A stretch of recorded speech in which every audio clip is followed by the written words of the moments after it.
Good afternoon and welcome to TDOC Talks. I am Alisha Schultz-James. I'm the Assistant Commissioner for Community Supervision.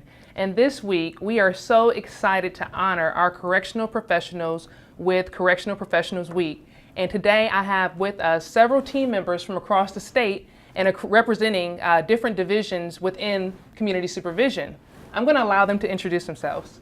Hi, David Dodson. I'm the District Director at Parole in Districts 30 and 31. Hello, I'm Holly Roysden. I'm a probation officer for District 31. I'm assigned to Veterans Treatment Court and Drug Court. Awesome. Hi, I'm Annette Hardaway. I am the Probation Parole Officer 3 in the Jackson office, District 60. Hi, Ian McCarty. I am the Middle Specialized Caseload Director. Hello, Terrence Howard. I'm PPO 3 out of District 51 in the Program Supervision Unit. Hi, Marietta Rudd. I'm the Probation Director, District 60 and 61 in Jackson, Tennessee. Awesome. Well, welcome today to TDOC Talks. And like I mentioned before, I'm so honored to have you on this program. And of course, we highlight every month people in community supervision and kind of what we're doing. So today I wanted to bring you in just to talk to you about what you do and how it impacts our agency overall, because you do a lot of hard work. And I'm so happy to have represented here today both boots on the ground, if you will, and leadership, our leadership team as well. So I'm just going to throw a question out there. What does it mean to be a correctional professional, in your opinion?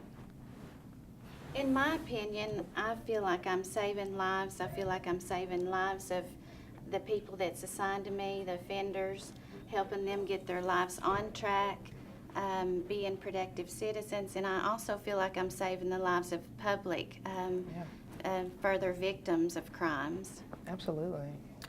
I feel kind of like Holly does. I feel like a lot of what we do is, of course, part of our mission is to protect the public.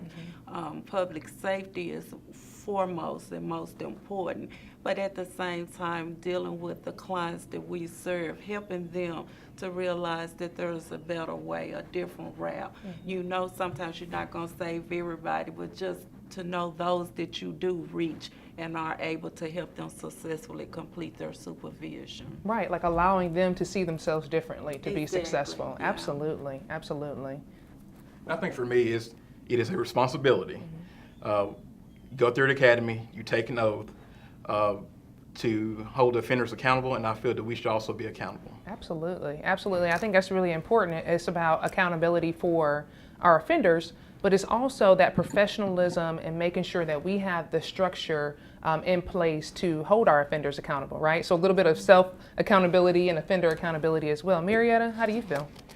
I feel in the same way. It's a great responsibility that we have assumed here when we took this oath, as he stated, to take this job, to not only make sure that we're putting forth our best effort to serve the clientele we serve, we have to look deeper than that and realize that we do have an obligation to the community as well, as if we can reach one individual or two individuals and making a difference in that they don't go out and commit another crime, then we save another victim in the community, someone else in the community, from becoming victimized as well. So it's a huge responsibility that we don't take lightly. Absolutely, and for our directors at the table, I mean, when you think about how does correctional professional, how does that impact kind of the society, your community, you have a very unique position in that directors kind of, you have to set the tone for your office for 30 to 40 officers, sometimes 50 officers in your district. David, can you talk a little bit about like correctional professional as it relates to leadership?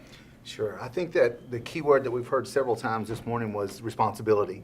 I think that our dedicated officers, and we have a lot of them, that are dedicated to responsibility in the fact that they want to change society.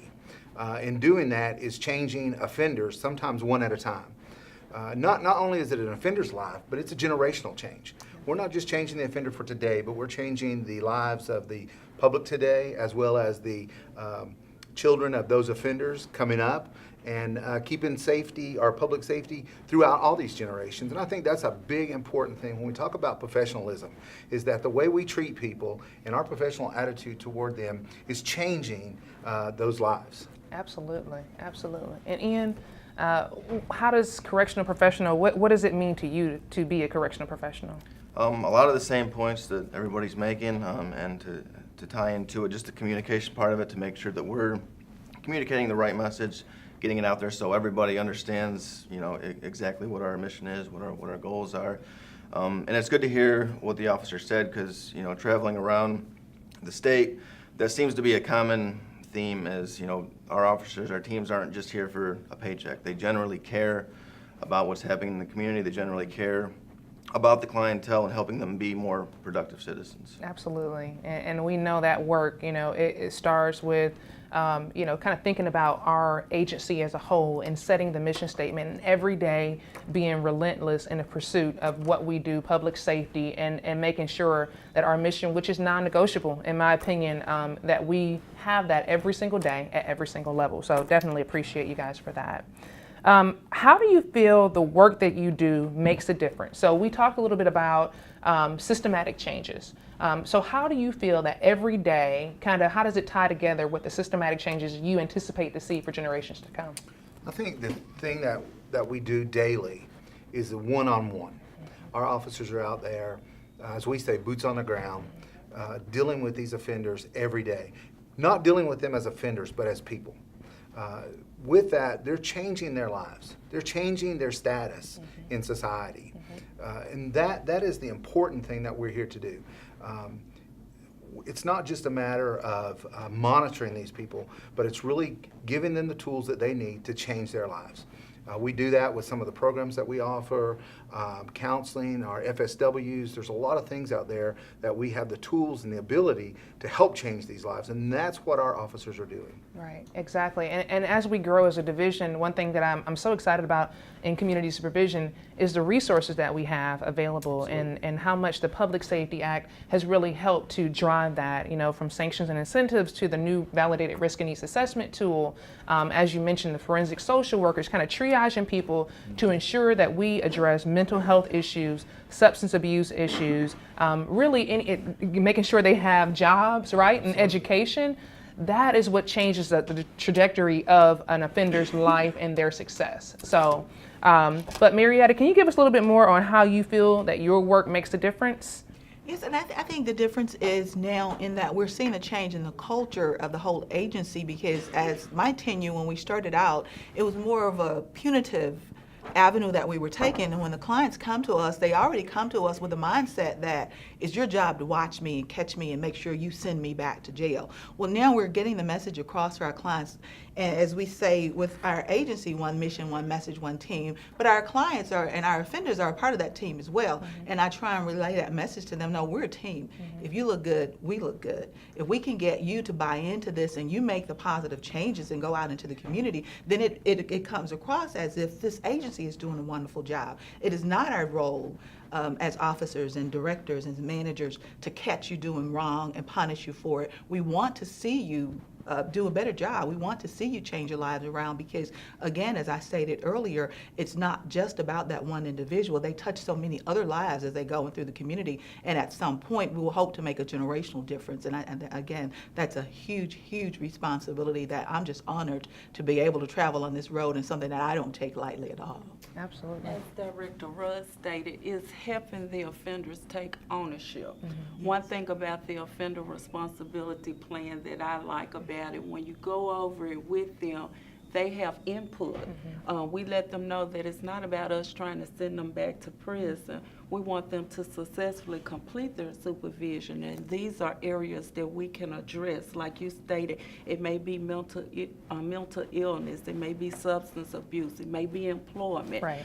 With me doing employment, it's good to see them when they get out of prison and they secure a job. We know first and foremost they have a lot of financial obligations that's ahead of them, whether it be child support, court costs and fines, restitution, but helping them to take ownership in their role to successfully getting off supervision, where they're not thinking we're just out to violate them or send them back. Right. Can you talk a little bit about the employment specialist, what you do, and how that impacts the offender?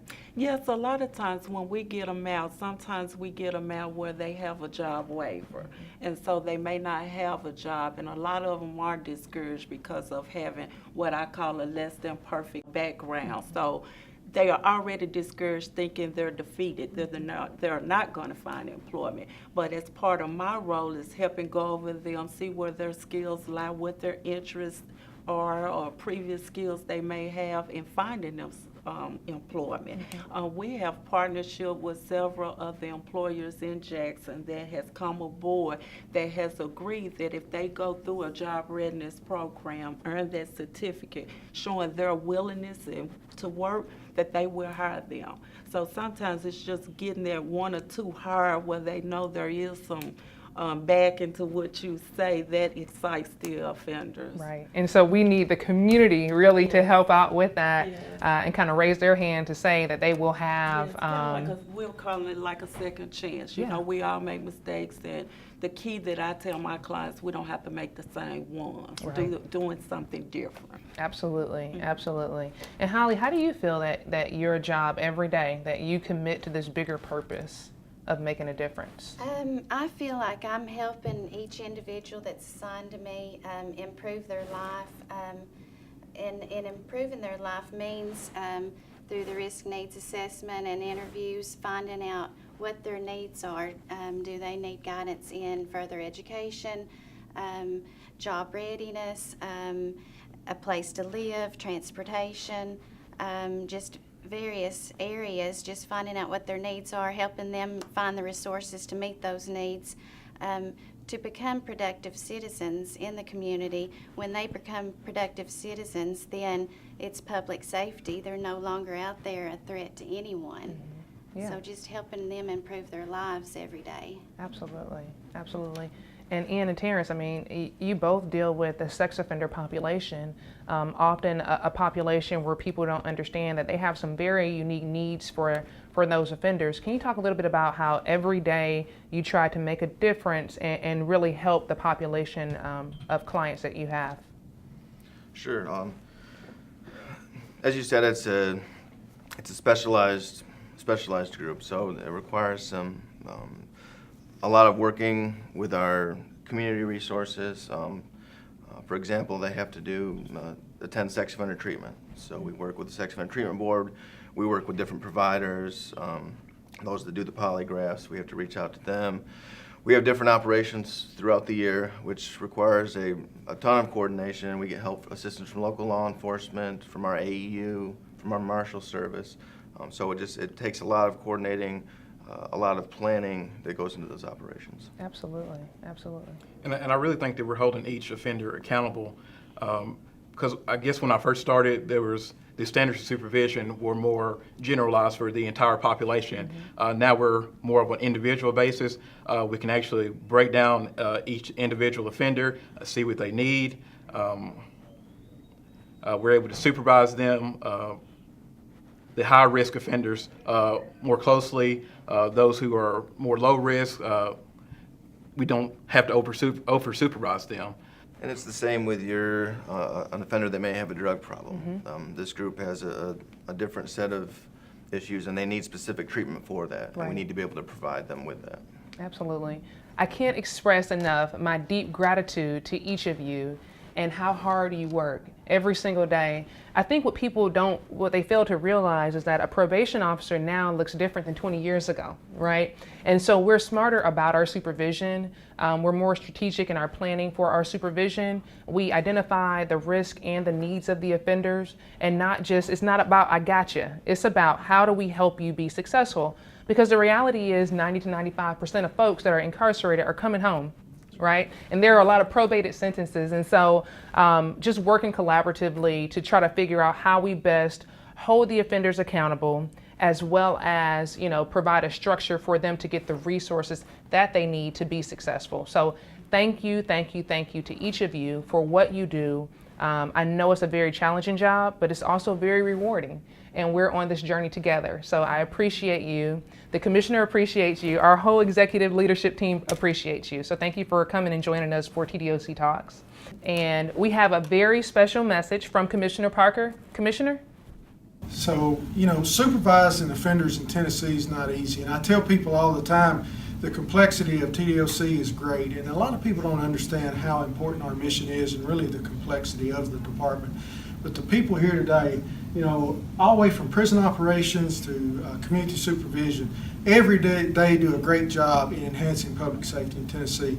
One of my things, I don't tell people enough thank you for the job you do, but tonight I just want to take the opportunity to say thank you to all TDOC staff, but most especially to the community supervision staff who touch our offenders in the community every day. Those 7,800 people that's in our community that work and live where we work and live every day. So I just want to say again, thank you so much for the job that community supervision does, and thank you for TDOC and the great work you do, and for allowing me to be your commissioner. Thank you for all you do.